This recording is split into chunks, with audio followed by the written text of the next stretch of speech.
Part 1 में हमने पढ़ा था अलाउद्दीन खिलजी कैसे सत्ता में आया और उनके विजय अभियानों के बारे में। तो पार्ट 2 में पढ़ेंगे हम उसके एडमिनिस्ट्रेटिव जो पॉलिसीज़ थी और इकोनॉमिक पॉलिसीज़ थी उनके बारे में।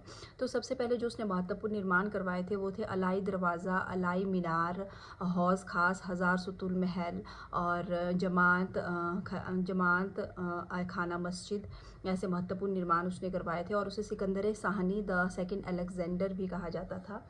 तो अलाउद्दीन की सबसे प्रसिद्ध नीति थी मार्केट कंट्रोल पॉलिसी।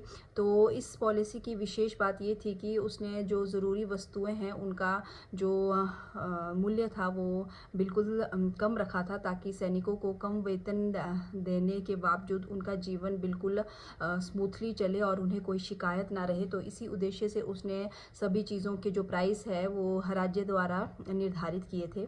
उसने चार अलग बाज़ार स्थापित किए थे। सबसे पहला उसने अनाज भंडार का बाज़ार रखा था, और दूसरा उसने जो मैन्युफैक्चर्ड आइटम्स होती है उनका बाज़ार रखा था, और तीसरा रखा था उसने जो जनरल आइटम सामान्य आइटम्स होती है, और चौथा जिसमें घोड़े, मवेशी और जो दास स्लेव्स होते हैं उनका बाज़ार रखा था।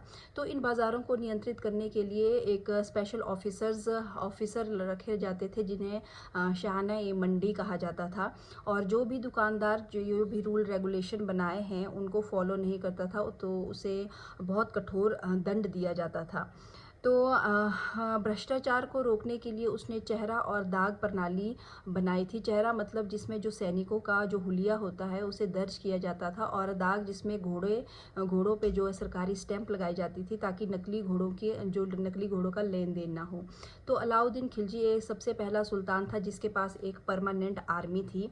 तो जो रेवेन्यू रिफॉर्म थे उसमें क्या किया था, उसने बिस्वा जो होती है उसको मेजरमेंट यूनिट बनाया था, स्टैंडर्ड मेजरमेंट यूनिट लैंड का।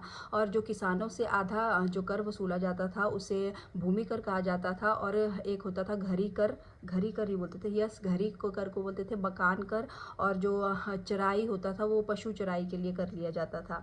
तो अलाउद्दीन ने धर्म और राजनीति को हमेशा अलग रखा था, और एक काजी ने उन्हें कहा था शरीयत के अनुसार अपनी सत्ता को चलाए। लेकिन अलाउद्दीन खिलजी का मानना था कि किंगशिप मीन्स नो किनशिप, मतलब जो सत्ता होती है उसमें कोई रिश्तेदारी नहीं चलती है।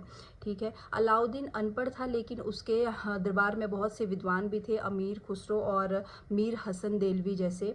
और 1316 ईस्वी में उसकी मृत्यु हो गई, और मलिक कफूर ने बहुत कोशिश की सत्ता हासिल करने की, लेकिन उसके 30-36 साल बाद ही मलिक कफूर की भी मृत्यु हो गई और अलाउद्दीन खिलजी का युग ऐसे समाप्त हो गया। लेकिन उनकी जो नीतियाँ हैं, सैन्य नीतियाँ हैं, एडमिनिस्ट्रेटिव पॉलिसी है, उनको आज भी इतिहास में याद रखा जाता है।